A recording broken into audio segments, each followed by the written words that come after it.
Hello, everyone, and welcome to another episode of the Scamcast, my Scamverse podcast. Thank you very much for joining me yet again on another episode. Today, specifically, we will talk about the sanas, about the Muslim representation on this universe, and what was done correctly, what could have been done a little bit better, and moving forward, how this type of representation can improve, especially if the remakes are going to end and other shows are going to take inspiration from it. Today, I bring a very special guest, someone whose in-depth analysis on each scene in What the Fuck have brought a lot of non-Muslims like myself to a place of deeper understanding and respect. Like I said in the past, the Scamverse fandom could really do with amplifying the voices of minorities that the show represents, which is why I really wanted to bring this person on board. I'm going to welcome you guys to Ali. And Ali, thank you so much for joining me. Thank you so much, Anna, for having me. Again, it's such a pleasure to be here and to discuss the sanas, the scamverse, all of this together. And again, I think you have such a noble goal with your podcast in bringing together all these diverse voices. So very happy to be here. Thank you so much. You can find Ali on Tumblr, and I will leave the link for it on the link below. I will recommend following her if you want to have a deeper understanding of the Muslim community and everything that the show tries to imply. But if you are not Muslim, you might not understand. I honestly think it's valuable to follow her account, especially if you're watching the remakes live. So yeah, Ali, once again, thank you for being here. What I'm going to start with asking you is how you got introduced to the Scamverse and what has been like your favorite thing about this universe. Sure, absolutely. So before we start, I feel like I just have to add a little disclaimer. I am Muslim and I'm a practicing Muslim, but I by no means want to give the impression that I'm speaking for all 1.8 billion of us, first of all. But having said that, I am a Sunni Muslim and I have had the experience of growing up in a non-Muslim country where my faith has been, heavily politicized. So I feel like I can relate to the sanas and, with this ongoing remake Yasmina in that way. So that's a great question, Anna, how I got introduced to Sana and the Skams. And really, it was by chance. And I think I hear that from a lot of people who are not Norwegian through some happenstance that they came across it. And I saw an article in an American magazine that talked about Sana. It was written, I believe it was a Muslim writer, but just talked about, hey guys, there's this little known Norwegian web series, and they have this really amazing Muslim character. And I think because, I grew up post 9/11 America, very, very, very few positive Muslim representation, especially female representation on media, whether it's the news, TV, whatever. So I saw this and I'm like, whoa, this is new. Like I have very few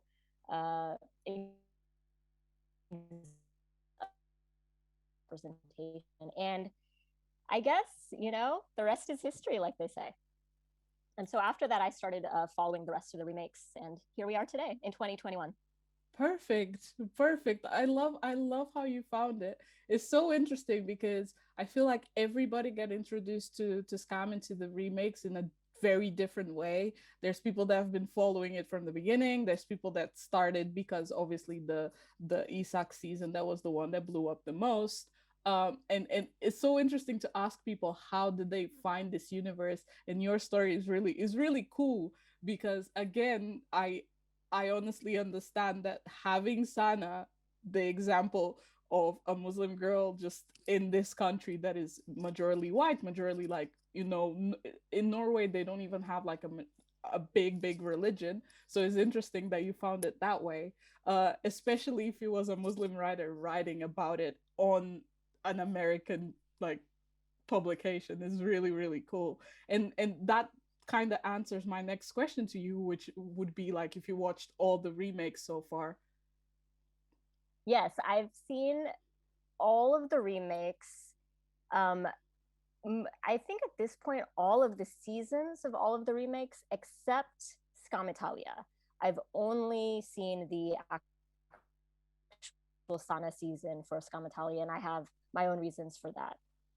Okay, that's very valid. I was just gonna tell you that in my case, I had the same experience. I have my own reasons for not watching Scam Italia so far. I don't know if I will delve into it at some point, but so far I'm just steering a little bit away.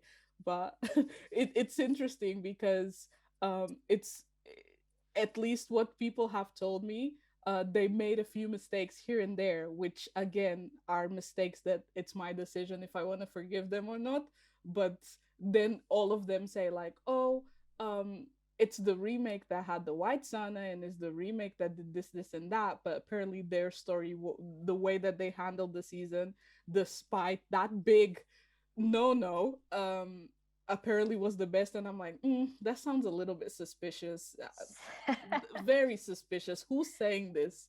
So Yeah, yeah.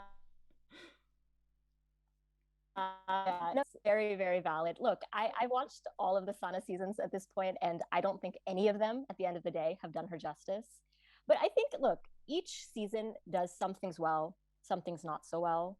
And I think the same can be said of Scamatalia. I think there were some things that worked in that season. And I think there are other things that I have issues with that I would have done differently. So there's no, to me, so far, I've really enjoyed and thought that they were really excellent Scam seasons overall. But I just don't find any of the Sana seasons to be put in that same category, if that oh, makes sense. okay. I mean, uh, Sana is my favorite character in this Camverse. Uh, I keep saying this. I'm the Sana and the Evan girl. Every other character, in my opinion, could die if those two were treated with like the love and respect. I would be happy. So I totally understand the fact that you are saying that the Sanas haven't been done justice. I completely agree. I think Yeah, it hurts me because they are literally my favorite character, and they are always the one that get like the bare minimum. And yeah, in every remake, it yeah, just it's just like the story repeats itself over and over. right.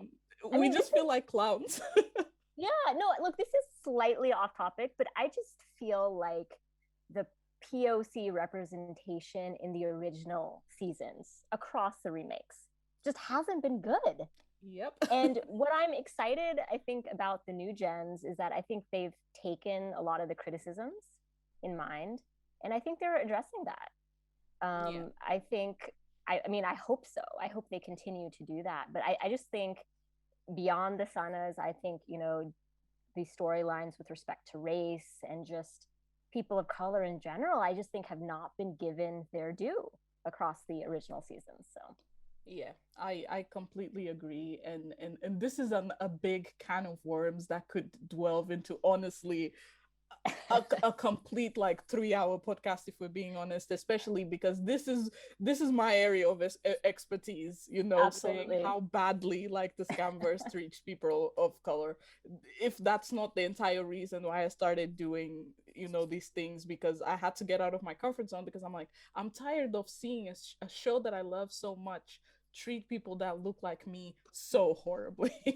And then the fandom trying to excuse it because of Yeah. like the little breadcrumbs. And I'm like, i'm Yeah. i'm, I'm not allowing the breadcrumbs to be like all all that I'm gonna get. Like, I deserve more than this. So I totally agree that finally the remakes are doing something right with the new generations. It had to happen at some point, and like we weren't gonna allow it anymore, I feel like. Which, Yeah.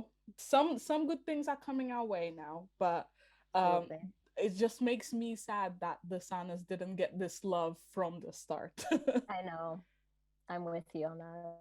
No, I think if nothing else, I think they're definitely a good conversation starter and a step in the right direction. And I think they've brought, even though, I mean, I think I say this, that the Sanas aren't supposed to be the be all end all for Muslim representation, period. I do think they are still a very positive addition and a conversation starter and a good way to get people that maybe are not familiar with Islam or Muslims or maybe had a really negative view to at least start rethinking maybe some of their stereotypes and prejudices and that kind of thing. That's a very like good outlook on it, because I think I had this conversation with a friend of mine. They happen to be non-binary, and we often have these conversations regarding race and gender in shows like this, because we were talking about Mateo's season especially, and we came to the conclusion that like at this point, for example, for us like Muslim people, black people, queer people, when we see this kind of representation being like served as like, oh, we are educating white people, or we are educating like Christians or this about us and our existence, for us it might be a little bit annoying, because like we are just like, we are not, you know, we are not a book, like our existence serves, it needs to be more than to just educate other people. But it also is also a complicated like thing to see, because our representation still hasn't reached the point that it can just be know about our existence, right? Like we don't have enough yet. Like there's not enough Muslim That's representation, the there is not issue. enough, yeah, there's not enough. So No, we you've oh hit the nail on the head because, you know, to me there's all of this stereotypical representation, right? And whether it's, you know, any type of minority, I feel like there's so many just stereotypes out there, and there's not enough to have that diversity of different experiences. So when we do have all of these characters, yes, I get that criticism that we're not supposed to necessarily be in the educating role all the time, because I mean the emotional labor with associated with that is so high. It's so great.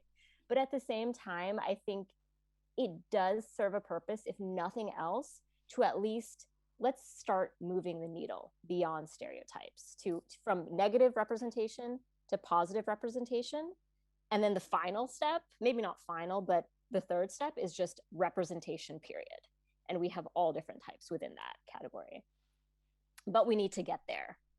Absolutely. And I really enjoy what you said about like Sana not being, you know, the end all of all Muslim. Like it's not like one black person is on gonna represent the entirety of black people, and it's not like one Muslim girl is gonna represent the entire Muslim community. Like you said, Exactly. there's a lot. It can't be represented by just one person. There's a lot of like, it's a big burden to like represent an entire community. So that's what I was kind of gonna ask you, is like, even though Sana isn't the end all be all, like what do you think, if anything, obviously, what would like the, for you specifically, what were the very positive things that Sana um introduced about um obviously the Muslim and Islam and everything on Scam, starting with her, because again she was the blueprint for all the remakes. Like what were the best things in your opinion? So many things. First and foremost, what I love about the Sanas is that they are unapologetically Muslim.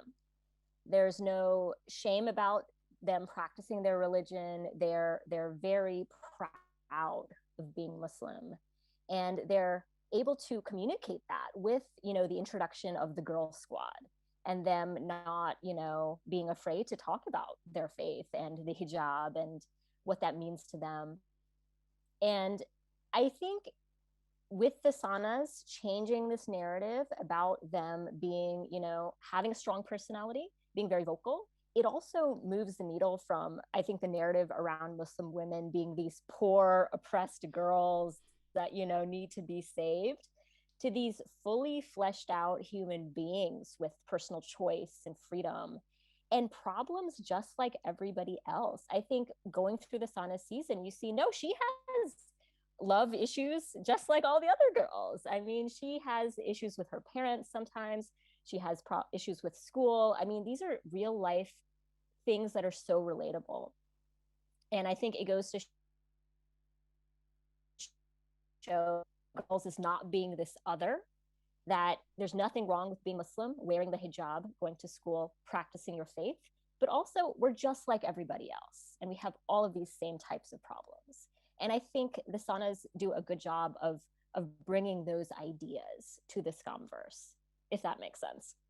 No, it totally does. It totally does. And it's something that is so beautiful, because this is something that I understood on my last years of university. but as well as like just being a person in the fandom, is like all minorities, um not all minorities, let me try and rephrase this in a way that kind of makes sense. Like, for example, um minorities have a tendency of being a little bit like more empathetic towards a group that is not their own. So the fact that Sana is my favorite character just represents like, I'm not Muslim, I understand nothing about Islam, but I could understand the relatable factors that she had about being like very outspoken and growing up kind of isolated from one side and from another, because you never felt like you fit in both sides. And this is like the beautiful thing about Sana, is like Sana is a fan favorite. I literally never expected that a Muslim girl would be a fan favorite in the show, and she is. Everybody loves Sana, some to some more extent than others, but like Sana is a fan favorite. And this is the beautiful thing of what you said, of bringing this to the forefront, is having this representation of someone that is unapologetically about their fate, someone who's just like sure of what they do and what they are, and still being loved by everybody. So people can't say anymore like, oh, we can't put a Muslim girl as the main because no one's going to relate to her, no one's going to like her. Like, no. There's evidence, empirical evidence, that that is not the fact. No, I think you've said it so well, and I think we have that principle. You can expand that to all types of minorities. When we talk about who the main character of a show should be, and people are reluctant because they're like, we want to make this character as relatable to the most amount of people, but it's like, no, it doesn't necessarily mean that a minority person can't fulfill that role, because it's all about how they're written and what qualities they bring to the table. And I think the empathetic nature of the Sanas, how they're so warm and caring right from the get-go. I mean, there's no reason for Sana to be so supportive of a you know. I mean, with the comments that are made towards her, but look at her. I mean, how caring she is towards her friends. I mean, my favorite Sana is Amira from Skam, and I feel like I relate to her in so many ways. But how she handled that, one of my favorite scenes of the entire Scumverse is her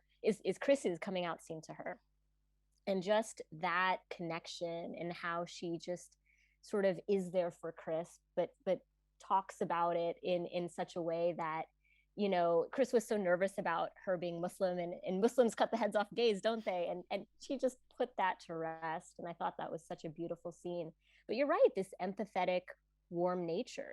And I think when we think about main characters, it helps us start to think about outside the box, and maybe make a play for including more of these types of characters.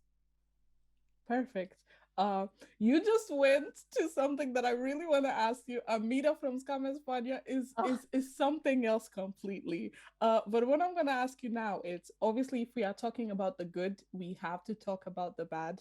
sure. It's just important to mention that. So, I have a very uh, bad thing about what the original has done bad in regards to Sana.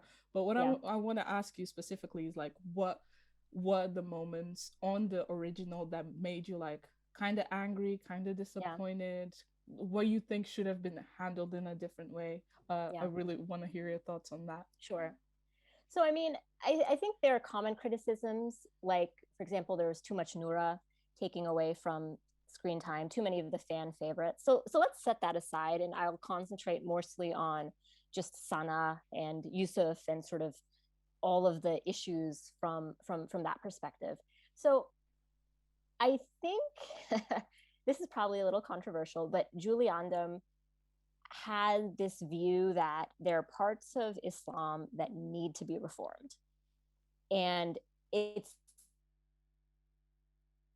like she super feminist take on Islam that kind of came out in this way, where a lot, if you look at a lot of the issues that Sana goes through during this season, a lot of them have to do with, well, what can Muslim men do and what can Muslim women not do? And it's almost taking that to an extreme. Like, for example, Elias being able to do the ruspus, and Muslim women being looked down upon that. And I think in a way she conflates with religion and doesn't parse that out. And it's almost as if, the take on Islam is that it's not really compatible with Western culture until it reforms in some ways. That a practicing Muslim like Asana should not be so rigid and should open herself up to here a non-Muslim Yusuf or an atheist Yusuf, which I think is kind of a stand-in for Norwegian society, if she really wants to be happy. In Skam España's case, Amira, the only one of the girl squad that's left alone without a love interest at the end of that season, is it because she was too rigid in her ideals? And obviously that's not compatible with a modern, European country. So that is sort of my overarching take on what has created, a lot of the issues with the OG Sana season. But I think beyond that, I think the take on Muslim men is also really problematic in the original series. I think we have all these examples of Muslim men that are kind of shady. The whole Elias slave storyline, which I have a lot of issues with. Sana's mom talking about how Elias doesn't really go to prayer. He's just as ditzy as your dad. Elias getting wasted, and it's the responsible, non-Muslim Yusuf coming to his rescue. And then Sana talking about Muslim men just taking advantage of Norwegian girls. And when they get serious, they're going to, go after a Muslim girl at the end of the day. And there's no, though, coming back and sort of debunking these stereotypes. We're sort of left with this perception of Muslim men, and then the Yusuf is kind of the ideal, and it's like, no, like these non-Muslims are just as good, if not better. So I think that kind of feeds into this whole idea of Islam and being not as compatible as it could be with Western culture. And then if we talk about Yusuf and the whole homophobia, I think we're left with a lot of, in a lot of the remakes, this take about Islam not being accessible to LGBTQ Muslims. And I feel like that does such a disservice because there are so many gay and lesbian and bisexual and transgender Muslims out there, and there are resources for them. And I hate a young Muslim girl who's struggling with her sexuality watching the show thinking, oh yeah, there's no way for me to be Muslim at the end of the day. And I think without coming back to that and having that sort of rejoinder that no, there is a way, maybe a certain culture doesn't see it that way, maybe a certain family doesn't see it that way, but I think these broad generalizations about religion that don't come back and say, no, these are stereotypes, there is a way forward, I think can be damaging. And then just finally, a way for, I'm sorry, this is a really long rant. No, keep going, but, keep going. Finally, I think the takeaway on the Yusuf Sana relationship left a lot of practicing Muslims unsatisfied because Julie Yandam was so adamant about making Yusuf an atheist. And I think, her doubling down on that just created this sense of like, is Sana and Yusuf, who I think should be soulmates, are they going to last given Sana's own views and interpretation of religion? I mean, I think if you've ever taken a course on Islam or an intro to world religions, one of the first things you learn about is sort of these foundational principles called the 5 pillars. And the most important one of these is the belief in God. And so I think a lot of times non-Muslims think Islam is about all of these rules, and they fixate on the rules and wearing hijab and not going to parties or drinking alcohol, when it's like so much simpler than that. And a belief in God is one of the core parts of the religion. So for me, it's hard for me to have a Sana fall in love with someone who won't be able to share this sort of fundamental core part of her life with her. And I just think that they didn't, they kind of just left it out there without sort of showing how it would work, because we get this whole season about Sana wanting to be practicing and wanting to be a better Muslim. And you know, when it comes to the literally the most important core belief in Islam, that she would be okay with a partner who doesn't share that. And so maybe to have that middle area, that give and take with Yusuf, I think would have made that work a little bit more in my head. Because I don't know, it's hard to see that, it's hard to take away the season without a Sana who's compromising on her own religious ideals and faith. And I don't like that takeaway, that for Sana to be happy to find her love, that she would have to compromise in some way on her own faith and ideals. So sorry, that is a really long rant. And I can go on and on about sort of things that I would tweak, things that I wish there were more scenes with, more time spent. But that kind of gives you sort of a overview of all of my issues with the OG. Not all of them, but sort of the bigger ones. I mean, this is why I wanted you to come, because, for example, if you said Yusana is my favorite, like, OTP is my favorite ship in the entirety of the Scamverse, only to be beaten now by Spider-Wits, but that's another conversation. And it's interesting because I never saw it that way, and that's why, like, having these conversations is so important, because um for example, for me, Sana not compromising was the fact that, like, for example, whenever we see Muslim girls in Western media, for them to be able to have love, they need to literally remove the hijab, like, eradicate Islam from their lives, right? And the fact was, in my mind, because Sana didn't do this, like, yes, she was with a partner that was not practicing, no, was not Muslim, but she still kept that integral part um of herself. So I was like, oh, okay, that's fine. And you explaining it in this way, like, it's that, like, understanding that if you're not Muslim, you might not get straight away. Sure. um and is interesting because in my mind, again, they are soulmates, but it might bring some trouble and some issue further down the line when it shouldn't. And this is why we are going to delve into the remakes now. And this is why I was so, this is not, hasn't been released yet. It will be released like later tomorrow. But on my reaction video to What the Fuck this week, I started crying. I got, like, very upset when they finally dropped the bomb that Eunice wasn't going to be Muslim. And I'm like, if they change so many things about the original, why not for once change this? For once. Like, they can still bring a lot of issues. Like, they can bring the thing of her thinking that he's not Muslim or something, but then further down the line, like, no, he actually is. I don't know, something to make it so, like, it's not always the Sana that has to suffer and compromise somehow. And it's just sad. It's Yeah. just sad. Yeah. What I like, but this is one of those instances, like, it's not for me to like. I always enjoyed that.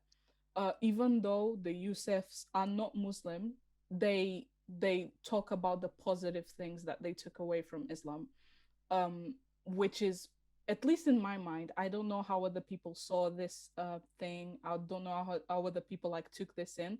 But for me, because they always said, like, oh, I took this positive things about Islam, but I don't believe in halal because of this, that, and the other. I always saw it like, okay, so at least they are not dissing it. At least they are not, like, doing the whole, like, oh, I'm not Muslim anymore because but, like, talking bad on it, which is what Right. happens very often when people either were Muslims and are not anymore, or were never. It's always like the back talking. Oh, I'm not part of it because my family was to this, or because this was to that. It's always like the negative, the talking bad about Islam without, like, putting it in your face, but that's exactly what's happening. Yeah. So I never saw it that way, and now that you explain it, I'm like, yeah, that's exactly what Julie Andem was doing. Is the whole, like, outlook on feminism, that you need to save Muslim women. Like, are Muslim women like actually free, or we need to free them? Like, no, they are free. This is a choice that they made. Yeah, So having seeing it that way and understanding like it's the little seeds of microaggression that are planted on text, and we might yeah, not get to them yeah. straight away. I think my last point, just to add on that before we talk about the remix, I think it's all about how the Sana herself is coded.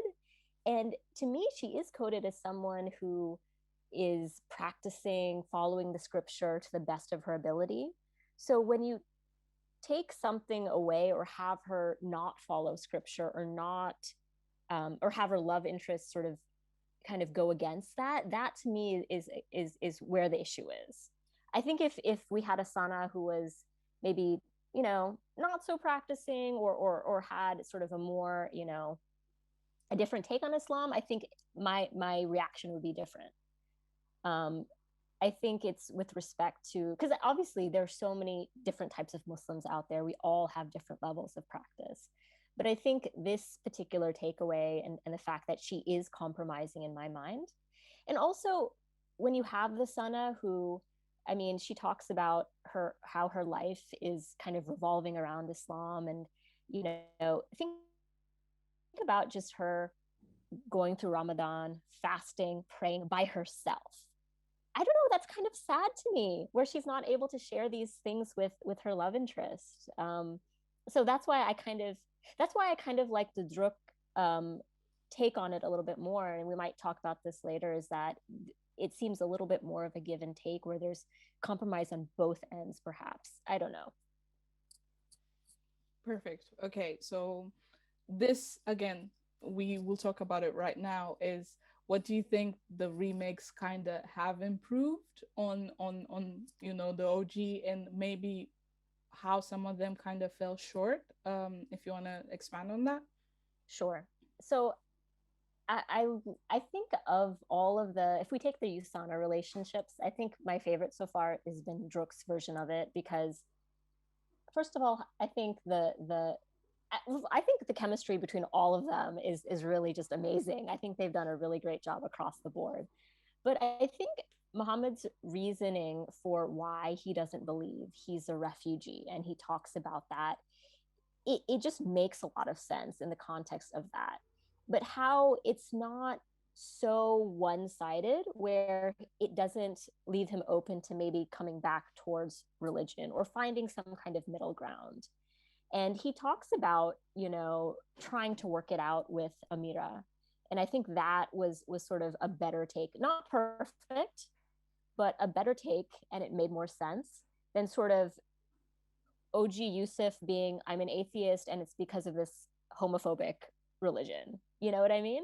I don't know. I just felt like the writing was just a lot stronger, and that made a lot more sense in the context of who Muhammad and his character is.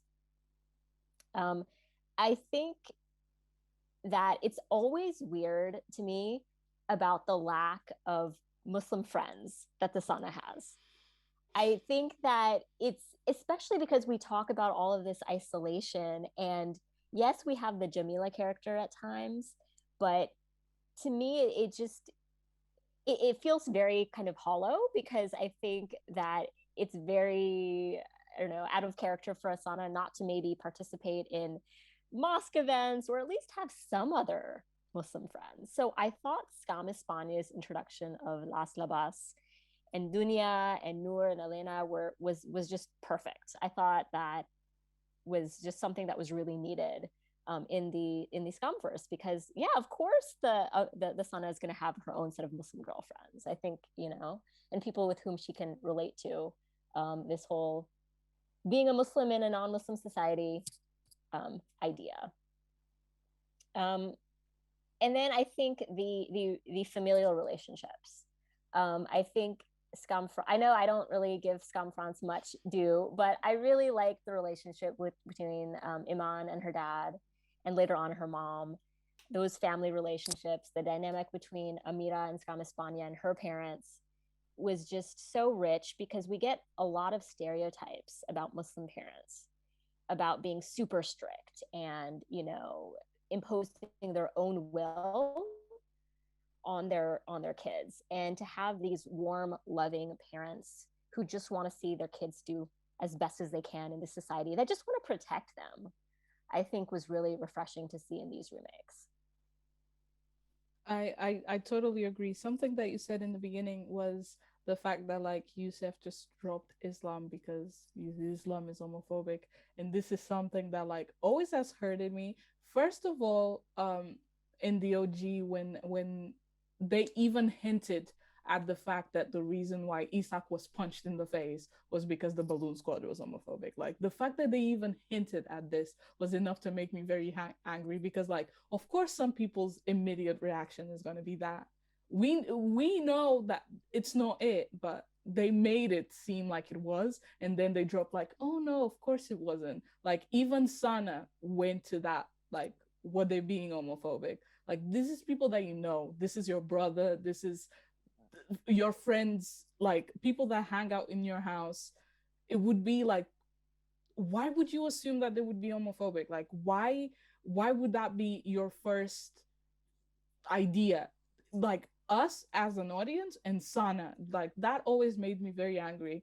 And along with that, but this is one of my personal headcanons, is like that Mikhail was gay himself, and if this was like explored in a better way, if they just didn't go like, oh, Evan, it was a one-sided thing, like if they just made it like Mikhail was gay himself and he, was struggling with something, it would have made like, we would have introduced what you were saying of, it's not just, planting stereotypes and leaving them to simmer. It's like planting a stereotype but being like, no, this is not the case, like forget about the stereotypes, because like it's just so bad. And then the remakes kind of brought this up again. So the fact that you mentioned about Jamila and Labas, and you mentioned a bunch of like other Muslims that were planted on the scamverse that were not explored enough. So what I'm gonna ask you now is like, what do you think about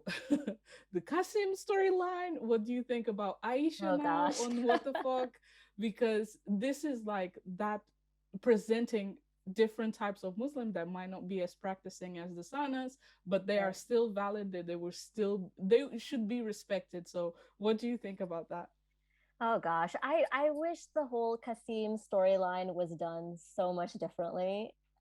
It really bothered me. In fact, I think that was one of the low points for me from the season, was just his character, because they introduce him in such a way that he's asking Amira like right off the bat to essentially lie for him, and essentially introduce this kind of shady Muslim character who is really just out there for a good time, who is asking Amira during Ramadan to be complicit.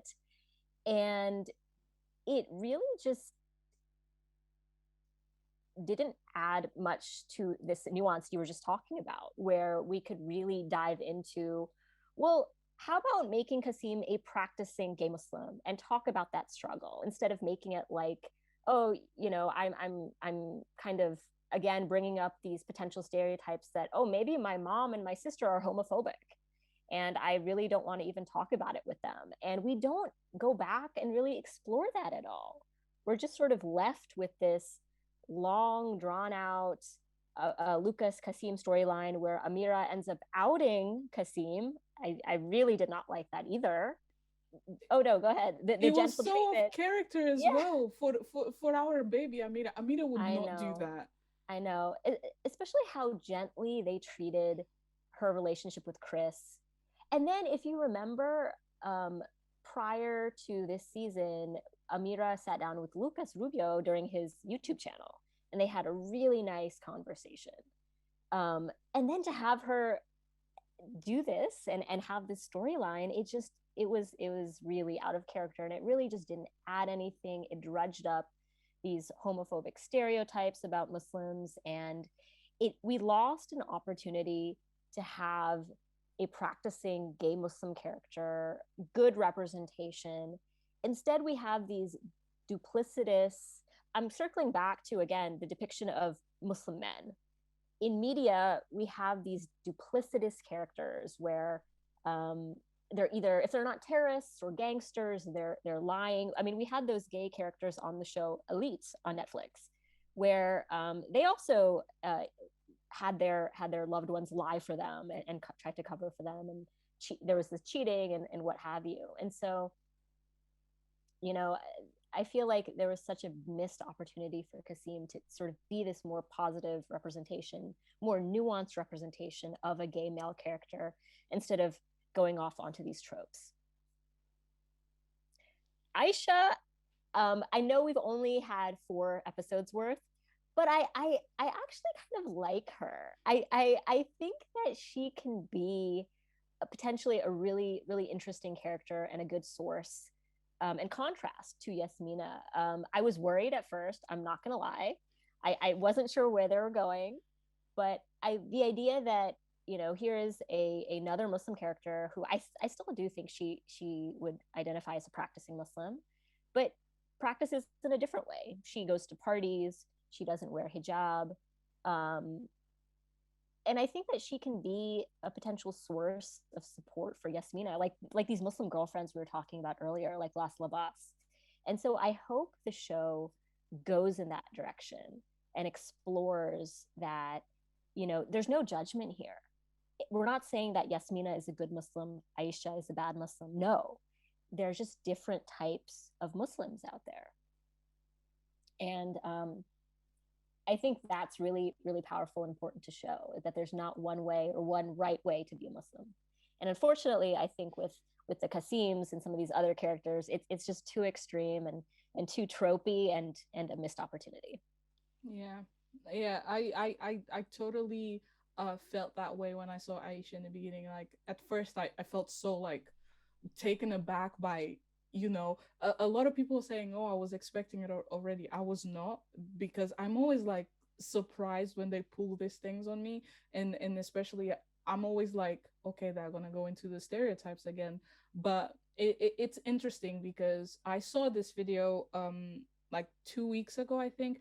There was non-hijabis versus hijabis talking about like how they see Islam, like why, just having a very like interesting non-biased conversation about, one side and the other, because it's that thing of people always assume like, no, there's always going to be a big fight. Like, no, sometimes people have reasons for what they do, and so that and the other. So that is interesting as well to me. It's like what you said. And when I had the conversation with Noradari before this season happened, was something that she was very adamant saying to me and saying to everybody that was watching the live, was she doesn't want like Yasmina to be, the, like you said, the end all representation for Muslim girls. Like, yes, she's Muslim, yes, she's practicing, but she also loves to read, she also loves sports. So having that thing of just creating a complex character that is not just like the caricature of, oh, obedient, oppressed Muslim girl that everyone is expected to see. Like, we don't need this anymore, because it's just a stereotype. It's not adding anything to the conversation. It's just making Muslim girls that also enjoy media feeling awkward about themselves, because it's just like, you want to enjoy a show, and you are being bombarded with the stereotypes of what you should be. Like, come on. No, absolutely. There's no right way or way to be. There really isn't. And I think it's human nature to look at like a visual representation, and that's it. Like, you see a girl wearing a hijab and you're like, oh, that's what it means to be a Muslim. And it's so much more. There's so much more going on beyond the surface.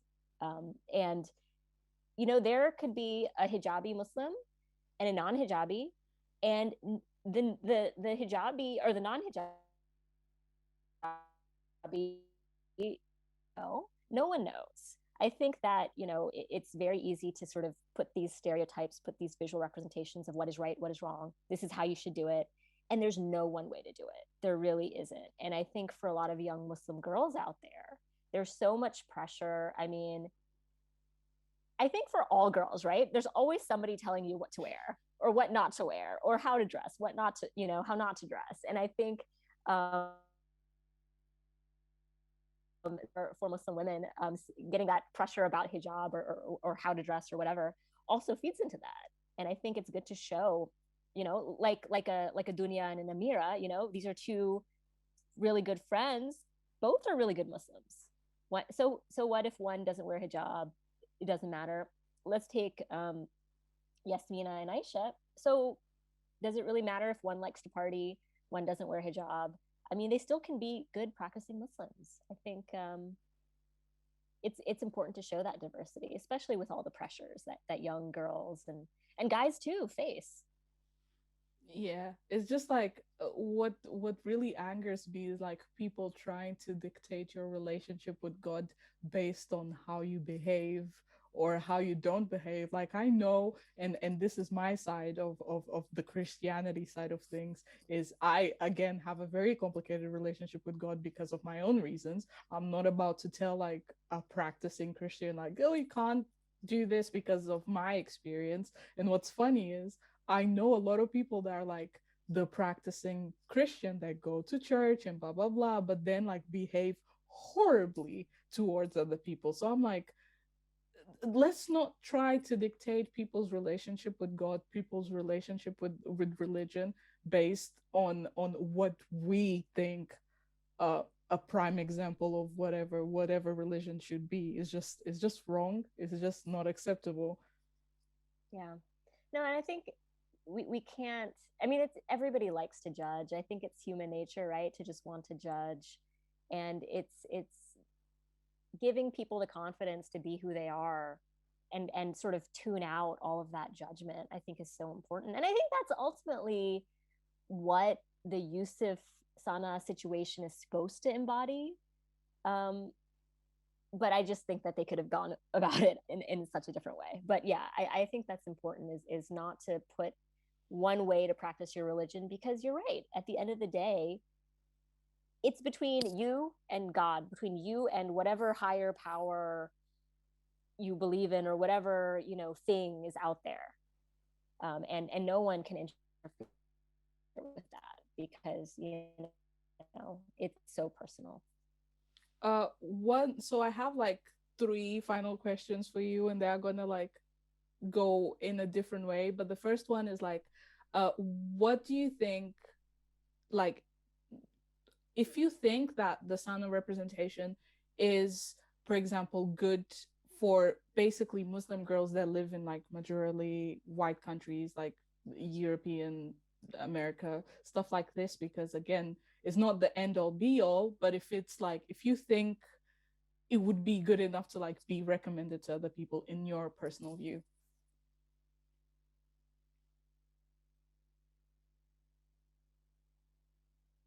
Yeah, I think so. I think it's about normalization, and the more types of representation that you see on TV. I mean, it's really difficult for me to think off the top of my head. Like, let's take just American television, because that's what I'm the most.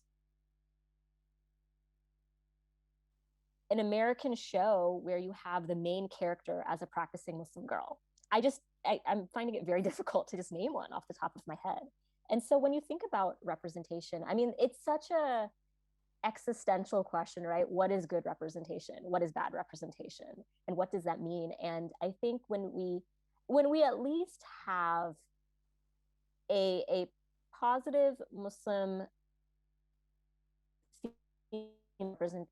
Muslim character who's not, on balance, reinforcing stereotypes or creating harm, where we're not sort of doubling down on negative tropes, ultimately, I still find that to be good representation. Even if there are issues, even if there are problems, even if it's not perfect, I still think we at least are adding to the canon of faces that we don't normally see. And as long as we're not, negatively harming our characters, or really digging into really negative stereotypes and perpetuating these, then I think it's good. And I think we should have more of them. And I think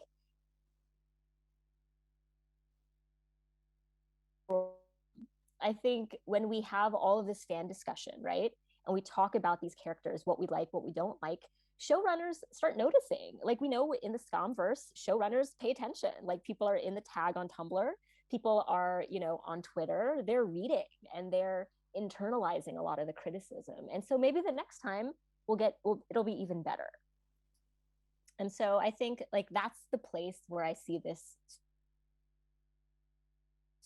being part of this sort of important and good representation, if that makes sense. Perfect. Okay, I honestly, I told you, I love to hear you speak. I love reading it, but hearing you, it's even better. Um, No, another I hope I'm not rambling. I feel like you I'm rambling on you and are on, and it's hard when I'm like trying to work out all these thoughts in my head when I'm not writing them down. But hopefully, it makes sense. no, you are honestly not rambling at all. Like again, I honestly think that a lot of other people are going to be interested to hear you speak.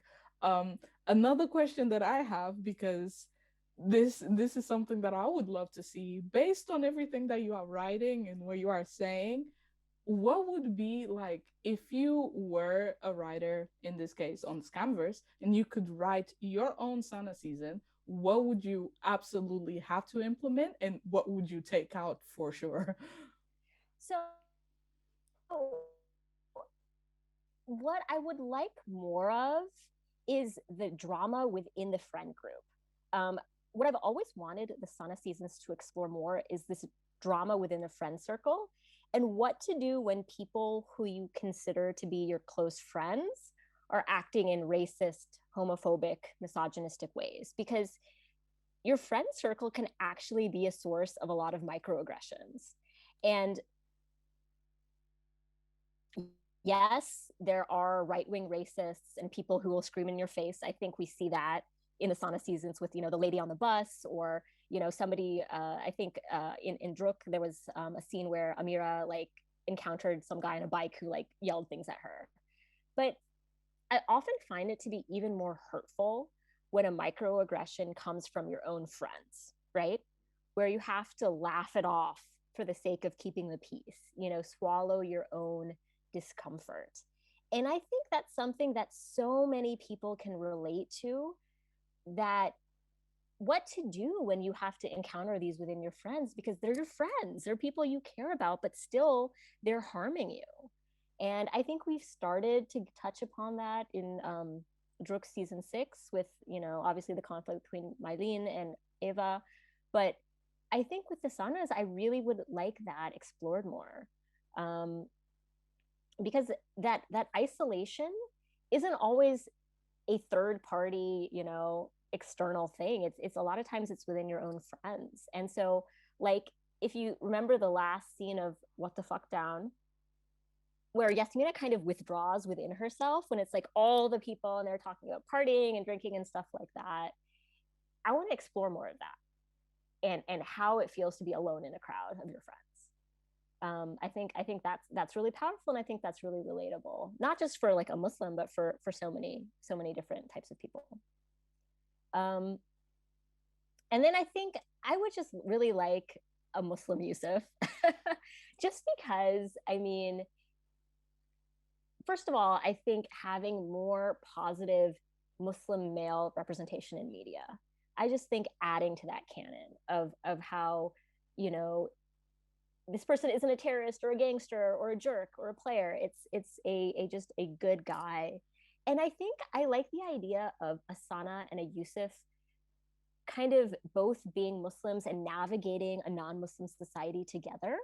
I think that could be really interesting and a really cool way to have them kind of grow close together and explore that dynamic. And then we wouldn't have Asana be put in any type of situation necessarily where she's having to compromise on her religion, because I don't like that being a potential takeaway where either Sana is left alone like an Amira because she's not going to give in, or we kind of have this up in the air of will they or will they not work out in the end between Asana and Yusuf. So there this you go. is this is so complicated because it's something that I should have touched on upon earlier is the fact that like a Muslim Yusuf would have been great, but I don't know how you feel about this. I had this conversation a lot with a couple of my friends during España season 4 because, like I said, I am the biggest Sana fan, and Amira. I feel like I need to bite my tongue every time I say it, but Amira is my favorite Sana, including Sana, which I feel bad by saying this because I always hold like the OG characters, like I have to exclude them from like comparison to the remakes, but I just cannot because Amira was so great.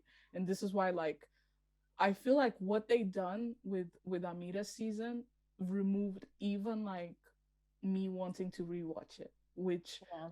for for them to do this with my favorite character, it makes me angry because I rewatch all the seasons. Even, for example, but the Fox season 3 has one of the most like hurtful things that I ever seen on a remake, and I still rewatch it. Mm-hmm. I skipped that, but like basically season 4 of España made it so I can only watch like the first 2 3 episodes, and then I have to stop because it's just bad what they done to her. It was just pain and pain and pain.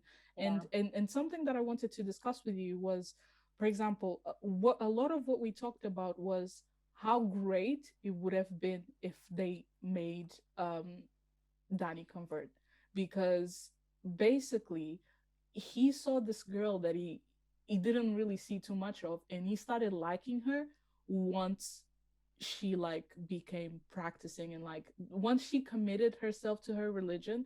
And if that is not a metaphor of like basically I started liking you once you became like devoted to your religion, like I started seeing how it made you happy and fulfilled, and how you just like your aura just became better. And they said they brought this up, and they still made like Danny not convert, and Yeah. it just doesn't make sense to me. Like all the Yusufs are strict with why they separated from Islam. Why not have one remake, especially Spania, that changed so many things, changed the fact that like Isaac was meant to be a guy, changed like the storyline between um Norelm, so he made it so there was an actual like abuse relationship. They changed so many things, and the fact that they did not go above and beyond to change the storyline for the woman of color like just made me so angry. The fact that the only two like people that were not, you know, white were the ones that were left alone in the end, especially Amira, that is literally the best freaking person in the whole of Scamverse. She's just good throughout. And the fact that they didn't make Danny like do this, they left it like open ended, like, oh, they might get together in the future. But again, that will come. That one is the one that makes me angry because it's the one that comes with the actual factual compromise on Amira's behalf if they actually get back together. Yeah. Because they are not together in the end. You know that they are. If they are together, Amira has to compromise. Why not just make it once, like the person that you would least expect to compromise to actual compromise? Like, no, a guy that was a Christian saw like how good and beautiful Islam is and converted for the Yeah. person that he likes. Like, why not this? You know, what you're saying, I've had so many conversations about with my own friends and mutuals on Tumblr about, because we really thought, and I really thought that was the direction that it was going to go into, because I think unlike some of the other sanas, I mean, Amira was so upfront about her religious views, what would work and what wouldn't work for her. And I think, I think with some of the other sanas, there's a little bit more flexibility maybe, or certainly with I think with Yasmina, I think is probably the most, where she isn't so adamant about her religious views, that that would have been such an interesting take on that relationship. Because yeah, I mean, we get a lot, there are so many convert revert stories out there, and a lot of times it's, you meet somebody and it's like you see these values in them, and it's like, well, what made them that way? And you're right, it's that, oh, she is now more devoted to her religion. Well, maybe let me explore that as well. I like her, and I like what it's done with her, what she's done with her sort of herself, and becoming a better person. let me explore that as well. And I think that could potentially be really beautiful. Where if, I mean, it'd be one thing if Danny was hardcore Catholic, right? And was a super believer, because I would not feel comfortable having him compromise either, right? If he was such a believer. But if he's somebody who's not particularly religious, but all of a sudden sees this beautiful thing happening, why not? Why not explore that? But gosh, what, it's such a missed opportunity, because instead we have Danny taking Amira to a bar during Ramadan, and just all these other things where he's not really even making an effort Yeah, to that's the get to know worst. her and understand her religion. So I'm with you. I mean, I think that could have been very, very beautiful. Maybe not have him full out convert, because Yeah, that's a but lot at to do least this season. attempt. Yes. Yeah, at least Yes. attempt. I have this joke. I have this joke with my friends that we literally, you know how you can make like emojis on Discord or something? We literally made an emoji that was Muslim Danny because we are just like, come on. And what's worse is the actor himself. He believes this as well, and it's just like the fact that you could see but the dynamic between the chemistry between like the two actors was so beautiful, and you could see like if it had been like the actor's choice, I swear it would have done it, because Yeah. when they spoke as friends on like the season 4 finale, they were just like, there's so much love, and so they understand how much the characters care about each other, and the fact that you have like the dynamic that everyone loves so much, which is friends to lovers, like best Mm-hmm. friends to lovers, right?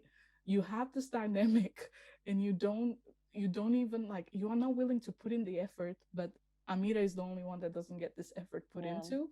And I was like, okay, he might not even convert, but the fact that he didn't even read like Islam for Dummies, and I said Yeah. this as a joke, and Islam for Dummies actually exists. No, So it I'm like, does. I didn't know this, and now I know there's Islam for Dummies. So I'm like, Danny, at least read this, like put in a little bit of effort, but he Yeah. didn't put any effort in, and it just made me angry because they communicated so beautifully in the beginning of the season, and then one of the scenes that to me is like one of the most romantic scenes, when he's just like, oh, all I need is you, but then like, come on, how is this the same person that we ended up with?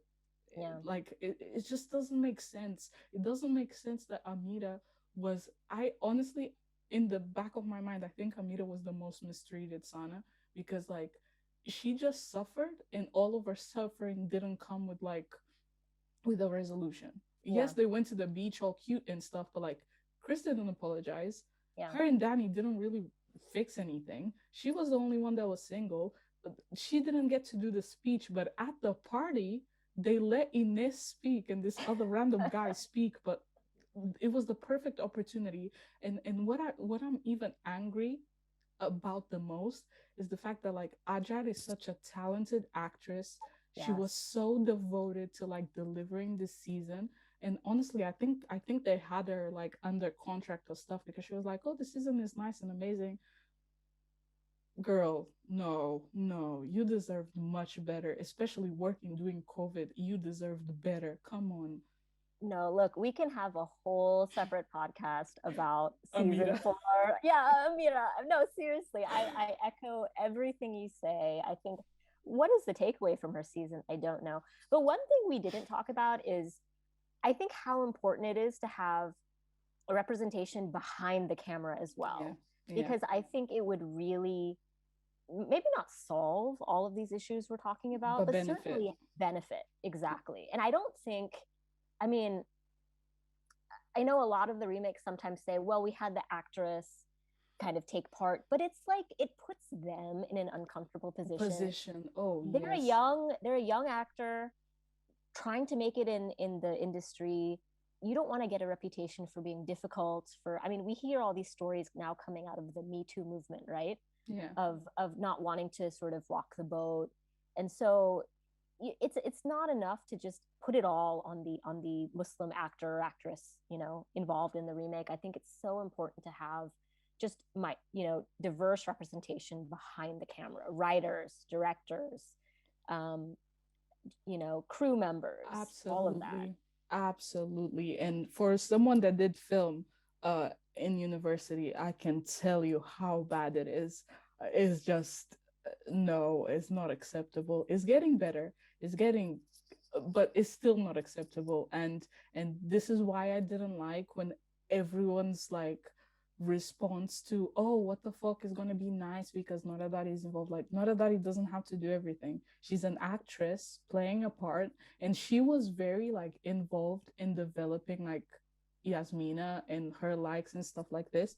But it's still not enough. Like she's not gonna, first of all, like you said, she is not like, she wouldn't speak for the entirety of the Muslim community, so it would be unfair to put that on her. It would be unfair to put that, like the dynamic, like you are telling a bunch of like white men writers how this character should be written is not nice. So I totally agree that behind the scenes, the representation needs to be there as well. And that's again a whole another can of worms, because I honestly, as of now, I think the only remake that is actively trying to push that out is Hook. Hook is Yeah, actually trying, like they right, hire the right people, they go seek for like not only as like the writing team and directors, but like everyone involved. So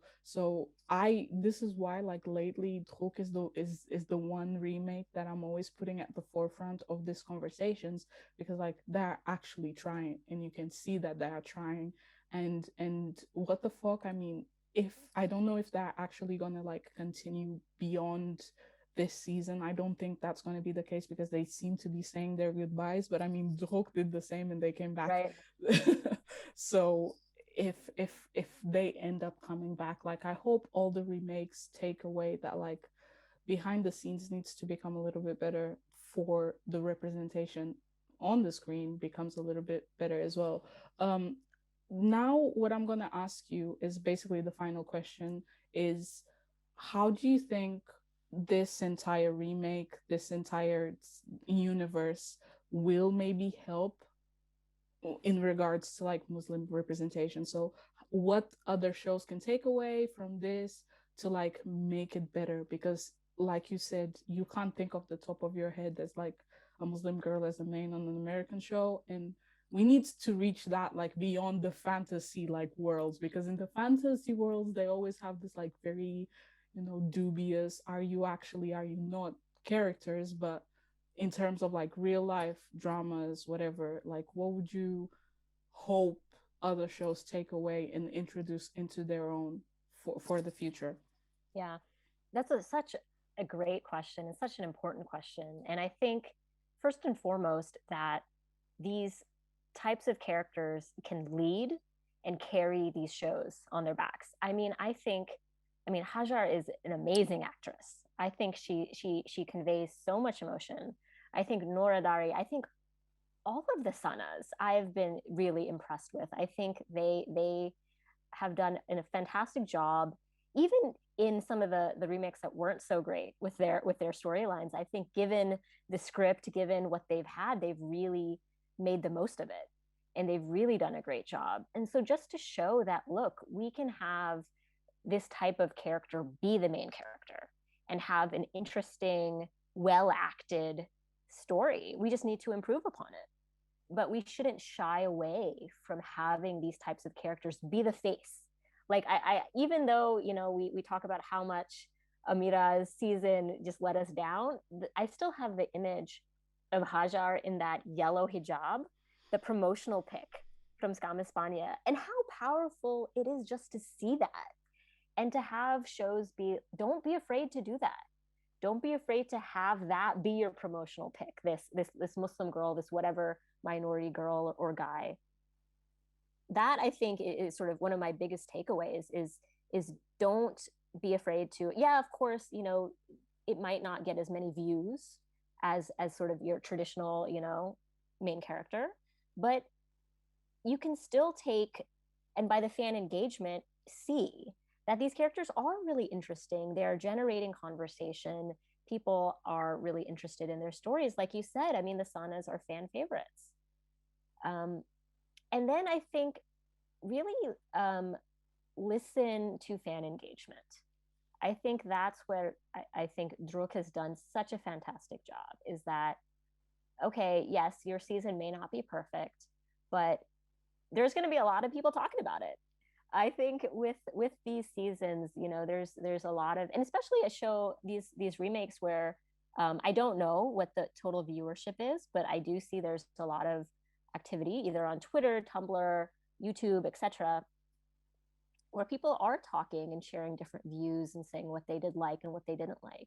And for showrunners to not be afraid to engage in that and to incorporate that feedback and move forward. You know, right now is there's so many articles and movements about representation in media. I think I just read an article that came out last year about after BLM protests about French representation of Black actors and actresses and how that needs to improve. And I think right now there's so much momentum to really improve diversity in the arts that let's just take it and run with it. And so I think those are things that showrunners can do. And so let's see. I hope that we get more.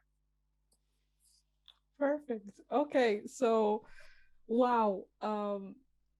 Wow. When I asked you to participate in this, I had some ideas of what you were gonna say, but I'm so grateful that you decided to participate, that you decided to give like such a valuable insight onto this conversation, which is really important. And again, representation is something that's so important to me. And having you as my first guest is honestly been a blast. Thank you so much for joining. Thank you No, so much. thank you so much, Anna, for having me. Like I said before, I'm a Muslim woman. I'm a woman of color, but I'm just one person. And so, if any of your viewers disagree with me, please let me know. I love having these types of conversations. I love talking about this stuff, and thank you for having this podcast and for really, you know, promoting different voices in the fandom. I think it's such a great philosophy behind your podcast. So I'm excited about your other episodes. Yes, that's the thing. I didn't want to keep it like to only bring people in that are gonna agree with everything that I say. Like I don't need such an ego boost at this point. But I want to have different conversations, and this is very important because it's something that I'm not, you know, I don't know, and I wanna know more, and I wanna learn more, and I wanna at least like for once make sure that the Muslim people in our lovely fandom feel included as well, because it's Yeah. always like the voices of other people that don't know what the hell they're talking about. So once again, thank you very much for joining. And everybody, let's, if I'm gonna post, like I said, I'm gonna post Ali's link to Tumblr. Go thank Ali for like being such a valuable like person on our fandom. We need more Alis. Like I'm saying, like we need more people to speak up and to make sure that these conversations are being had, not always about, you know, the evacs. Like I love the evacs, but we need different conversations at this point. So this is it for this week's episode. I really hope you enjoyed it. I enjoyed having this conversation with Ali. Ali has enjoyed being here with us. And yeah, this is it. Thank you very much. I will come back in 2 weeks. Now, this is the new schedule for us, every 2 weeks instead of once a week. Yeah, thank you very much. I will come back soon. You will hear from me soon. And yeah, bye, everyone.